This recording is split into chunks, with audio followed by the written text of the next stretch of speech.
Kaizer Chiefs play Chippa United in the DStv Premiership. And Vele, the first thing that people are going to ask is, why is this game being allowed to go on? And I don't know, but the PSL has their own way that they assess this situation. Zuguti, are we going to postpone this game? Because some people will say games were not postponed when Richards Bay had one of their players pass away. Sundown, same thing. But people will say, but Test Galaxy, when the players were in an accident and the woman ended up losing her life, the game was postponed. So what is the standard? I think PSL needs to give us a clear thing as to how and why do we postpone some games and why do we not postpone some games. Because I mean, if someone was in an accident that involves someone ending up passing away, that's going to affect them mentally. But at the same time, if your teammate drops down, falls or collapses in front of you and then he ends up passing away, that's also going to affect you. So you think that the games maybe should be postponed, but then you it's all sorts of things. But what I'm trying to say right now is the PSL needs to give us clear guidelines as to why some games are postponed and why some games are not postponed in case of a tragic accident or tragic incident, because this was not an accident at all, tragic incident like these ones. But let's talk about the game. And we can't talk about the game without talking about the what happened with Luke Flus, because Chiefs are already in a bad form. They're not playing well.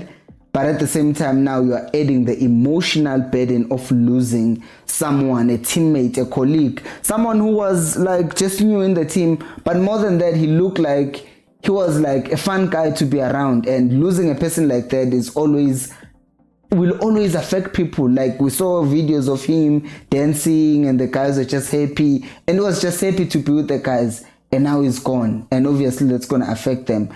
But now to us, it's going to be, how much of this is because they are mourning and how much of it is because they are just bad? Because someone will say, if they really want to pay tribute to Luke, then they would go out and show it by performance. I mean, we've seen players like Abu Luis Diaz. His father was kidnapped in Venezuela, and what he ended up doing, in Colombia, and what he ended up doing, he was performing even better than before his father got kidnapped. So in a way, he was always trying to show some fight because of his father. We've seen players lose someone close to them and then they go out in the following game and they even score goals and they take off their shirts and they say, this is for you, so and so. We just saw it with Christian Atsu last year.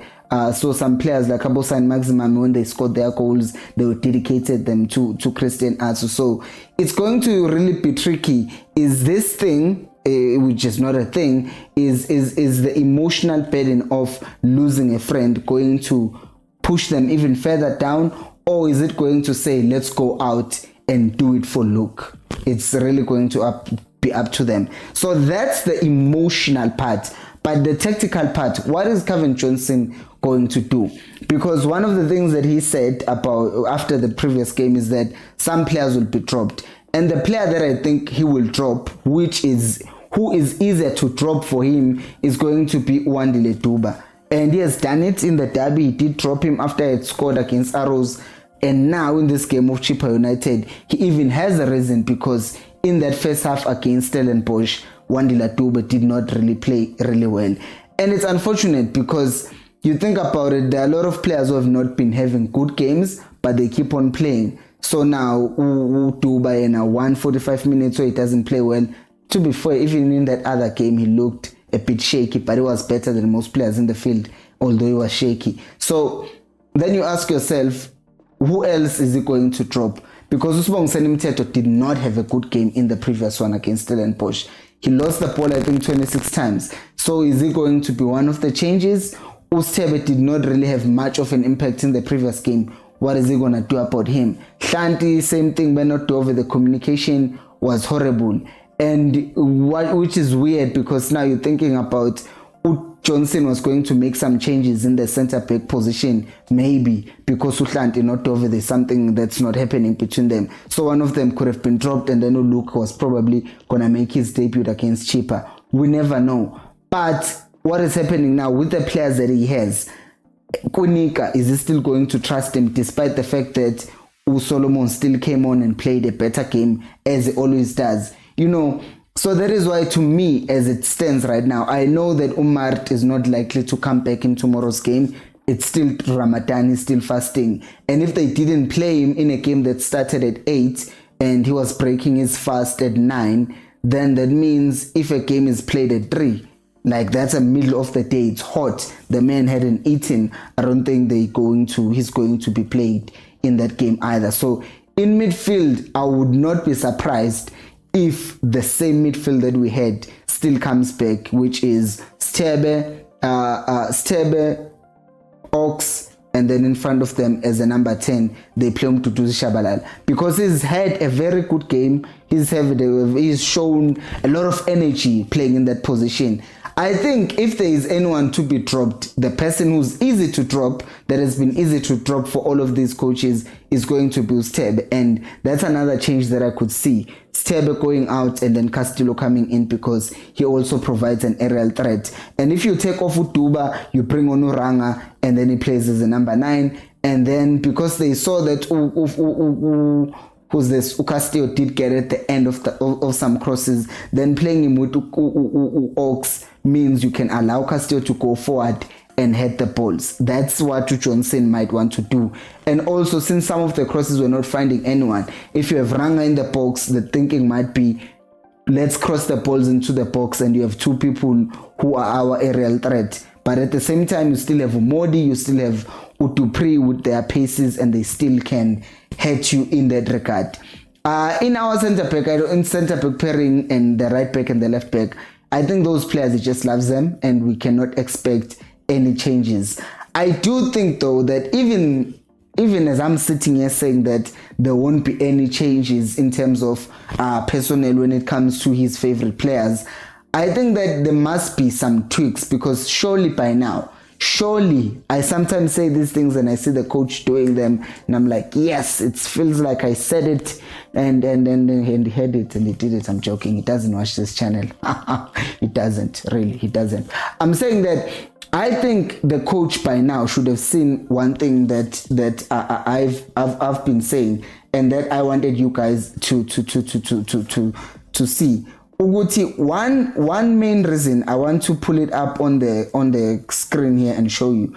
Uguti, I don't think I can show you. Let me skip it. I will not show you. One thing that I've been saying, visualize this, because I'm not visualizing it for you. Not prepared.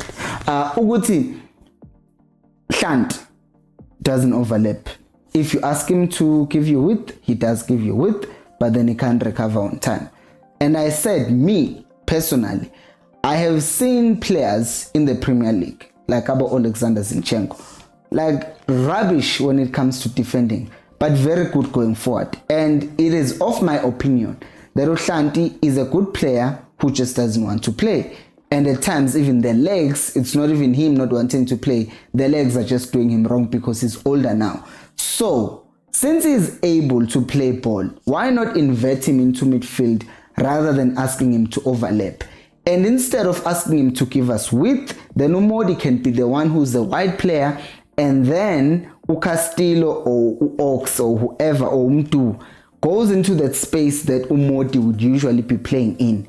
So in that way, you still have a support for Umodi who's wide, and you still have Umtu also being wide, Umtu being close to him, so that he can get the ball and play the ball centrally, whether to who will be coming to collect, maybe a Nushanti, but is now in the midfield position. And in that way also, it's not just helping us to have numbers in midfield where we want to play the ball, but when the other team wins the ball, we have like 4 people in our midfield, because we have Ushanti, the number 6, which would be Ox, and then behind them are our 2 defenders. So they can't break through the middle. And if they do try to break wide, we have 2 players who are there, which is Umodi and Ushabalal. So in that way, we have our left side covered. You have a willing runner, which is Umodi, who's going to track back. You have another willing runner, which is Ushabalala, who's going to track back. And Ushanti can be more central in that way. And also, if these guys are playing crosses, Uhland is central, he can help with crosses. But if it's too wide, then he gets caught. So I think that could work for us if you don't want Hlanti to overlap, which could be the same thing with Ukwinika, because we are beyond complaining about Ukwinika now, because we know whatever that we say, he's still going to play. So we might as well just say, okay, what can you do with Ukwinika then? Because clearly he's not being dropped. So do the same thing with him. Use him in midfield Uguti to break off counters from the other team, and also to be an extra pair of legs in the midfield, not necessarily to be a creative outlet, but to just be someone to bounce the ball off. If you're playing a 1-2, you play 1-2 off him. If you're Mtutuzi Shabalala, you collect the ball and then you move the ball wide to Dupri, and then you can go support Dupri there. And now Ranga can also move to the right, and now we're forming another triangle, which is Ranga, Dupri, and Shabalala, who would be running a lot, obviously. And then Ukaste would be ready to make those late runs into the box, should the ball be played into the box. So right now, what I'm doing personally is trying to say, you know what, Lama Tactics coach, I don't get them, but I would say let's tweak them in this way in order for us to try and get something out of this game.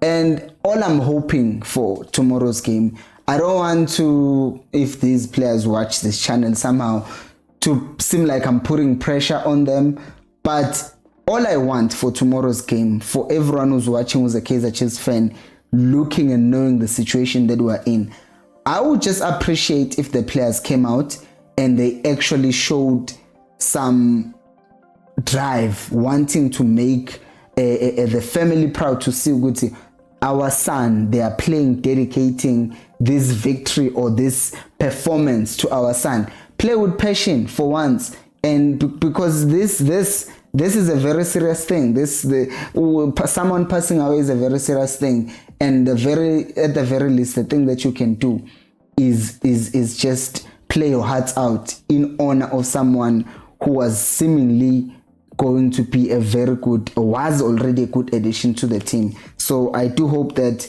we see a performance that has heart. Personally, losing does not affect me that much. It does, but not that much anymore.